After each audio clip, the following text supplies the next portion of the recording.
welcome back to another video. I hope you're all doing okay and had a fabulous Christmas. It literally, I mean, I was gonna say it feels like literally yesterday that I was filming my last video, but it wasn't actually that long ago. Who's proud? I am.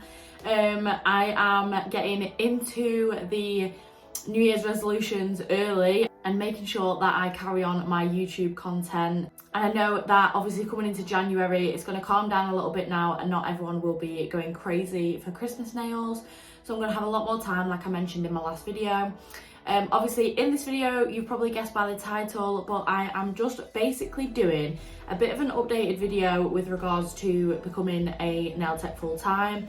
Obviously the last video that I did on this topic was kind of, I did a video a few months ago, well, it was probably over 6 months ago, with regards to just becoming a nail tech in general, starting your nail tech journey, and giving you guys a few tips on that. I'll link that in the top corner if you missed it. But this video, I will kind of do a bit of a recap on that, but also a few tips that I basically wanted to just kind of put a video together, a bit of an advice video for becoming a nail tech full time. Obviously I've recently become self-employed and I'm doing nails full time now. So there's a few things that obviously I could come across, and obviously I can give you guys some tips as to what I have, basically what I would find useful, if that makes sense.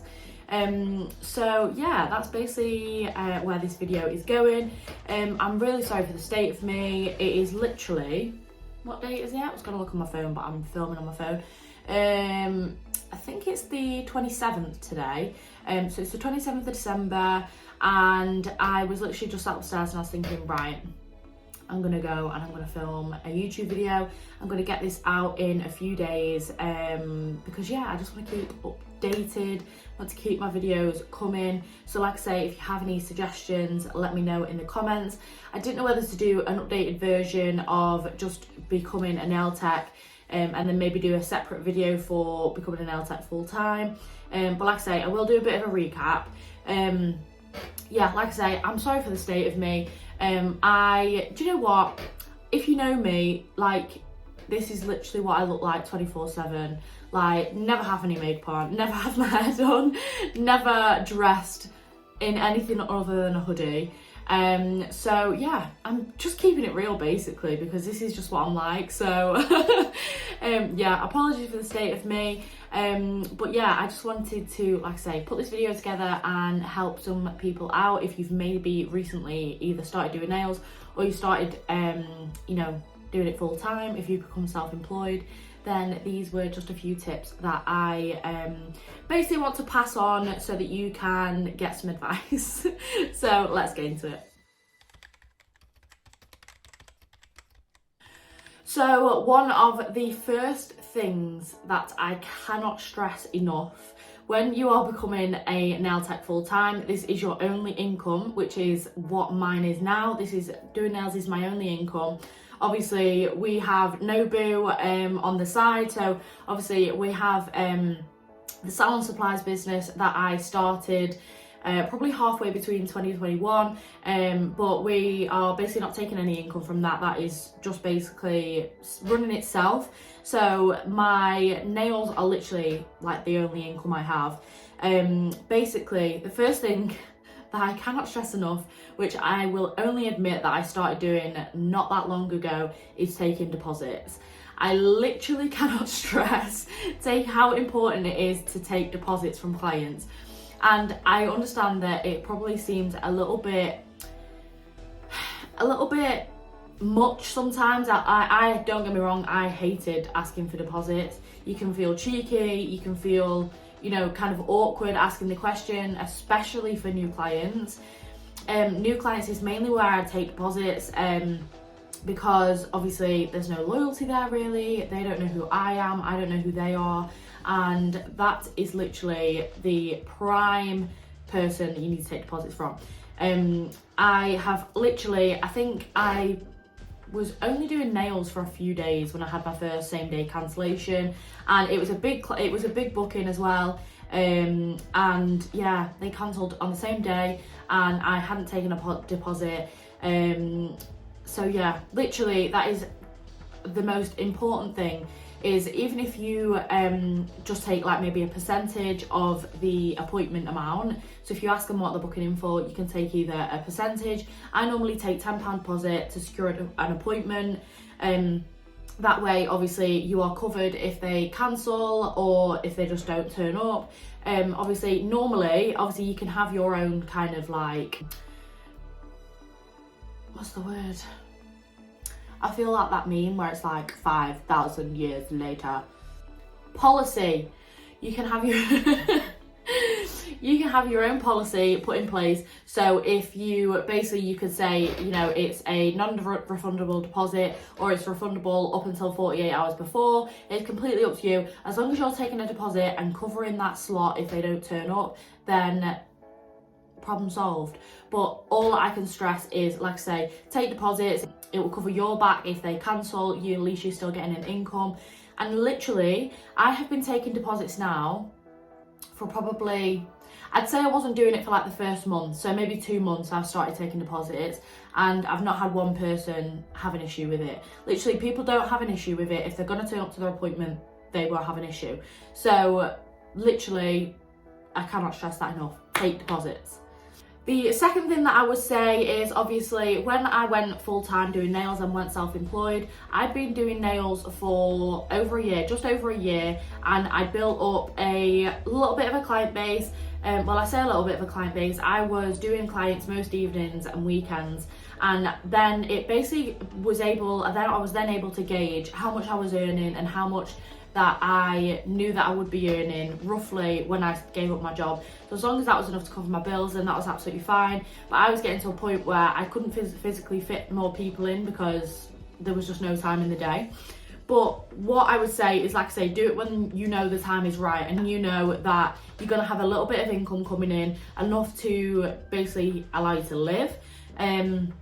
I wouldn't do it too soon, because obviously if you do it too soon and you don't get the clients, obviously you don't want you to be kind of like struggling financially with anything. So just make sure you do it when the time is right. Obviously, I know people don't always get the option, and sometimes people can like lose their job or don't have a job to start with.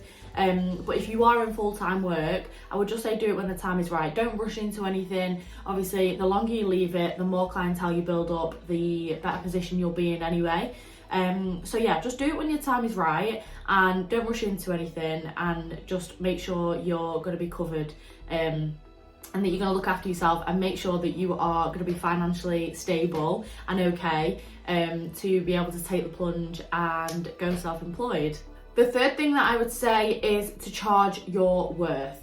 Now, I need to listen to my own advice, because I am okay to give the advice, but I don't follow it myself. I'm such a wet lettuce when it comes to stuff like nail art, things that take up a lot of my time. And I think another thing as well is kind of when you are doing like friends or family, you feel as though, you know, it's a bit awkward, or you don't really want to charge people, you know, if they're friends or family, like I say, it's a little bit awkward. But at the end of the day, that is your full-time job, and, you know, if things take longer and the appointment takes longer and it takes up longer, more of your time, then you need to charge for that. Like I say, it'd be a little bit different if you were doing it, part-time, maybe on the side, and you had like an alternative income. But if this is your sole income, then you need to charge your worth. If you feel like your prices need to increase your prices. Like, the clients that matter will follow you, and the clients that don't and don't appreciate your worth, then that's fine. You can that's their choice, but you need to look after yourself and make sure that you are charging your worth. Because like I say, there is no point in sitting there for, some sets can take like 2 hours plus, and clients these days want a lot of nail art.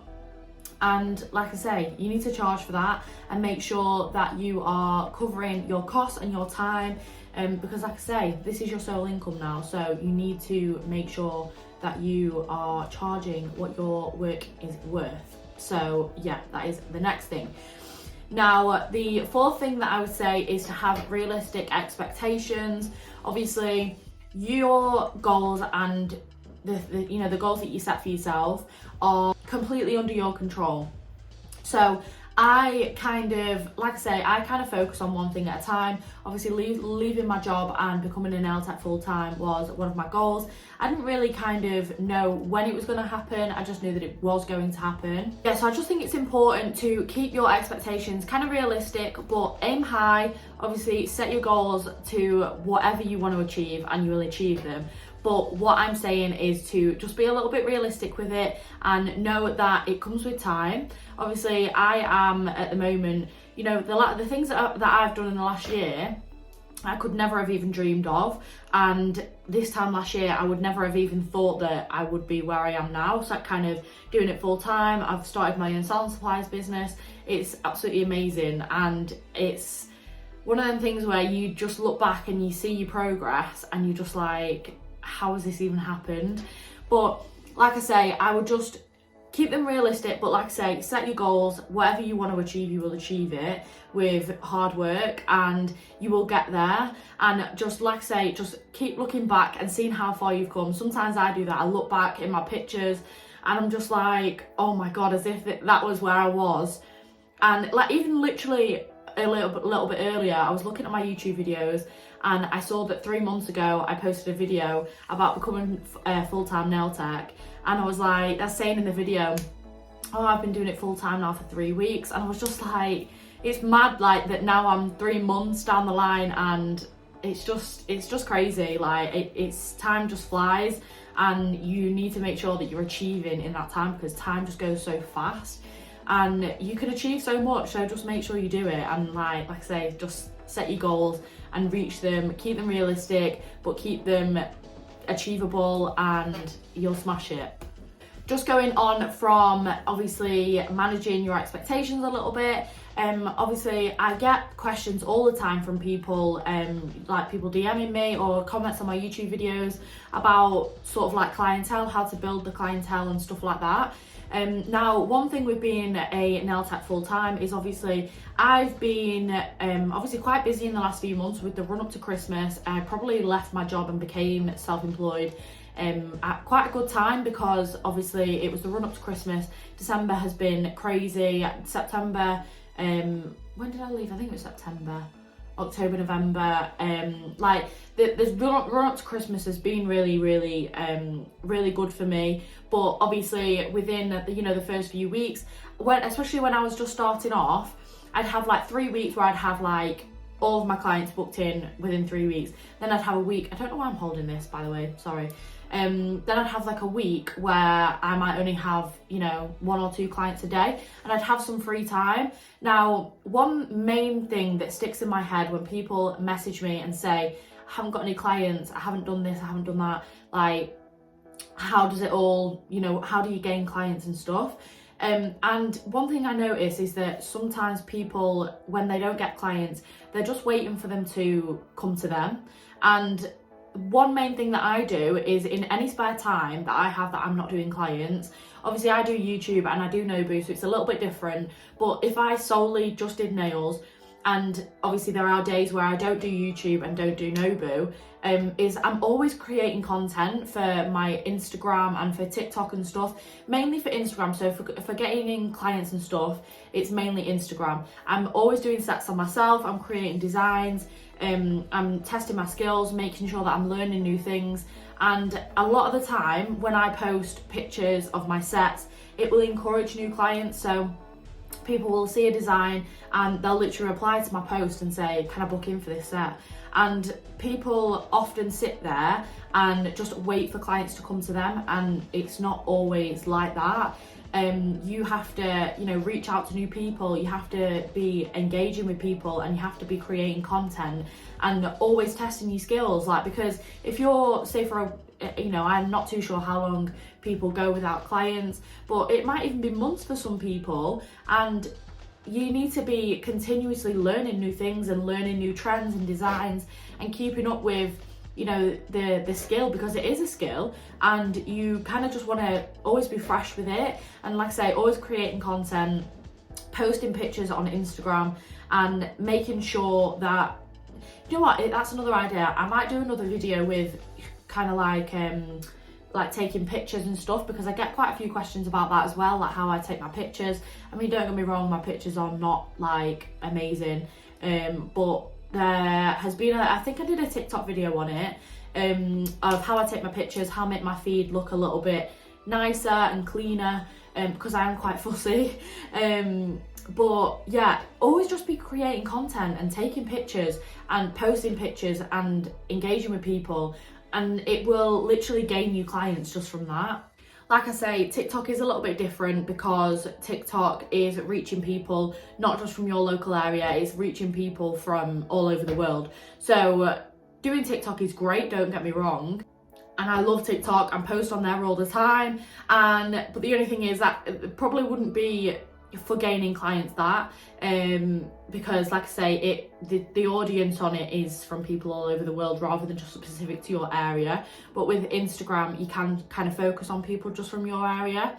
So yeah, literally be active on Instagram and Facebook as well. But yeah, you will do yourself so many favors just by posting in your free time when you're not doing things, creating sets on yourself, you know, taking pictures, posting them, gaining yourself them clients, reaching those clients yourself rather than just waiting for them to come to you, if that makes sense. Like I say, this video was mainly for people who are just starting out being an nail tech full time. Obviously, I probably will do a little bit of an updated video for just becoming a nail tech. Obviously, people that are at their very beginning stages of just learning how to do nails, I will do an updated version because like I say, it was a very long time ago. It's probably coming up to a year ago that I probably did that video. So I'll do a bit of an updated one. Obviously, everything is changing with like social media. Social media is such a big thing for not only nail techs, but just for small businesses. Like literally, it's just the way forward. And you need to be on it. And like I say, you don't need all these fancy cameras and all these fancy setups.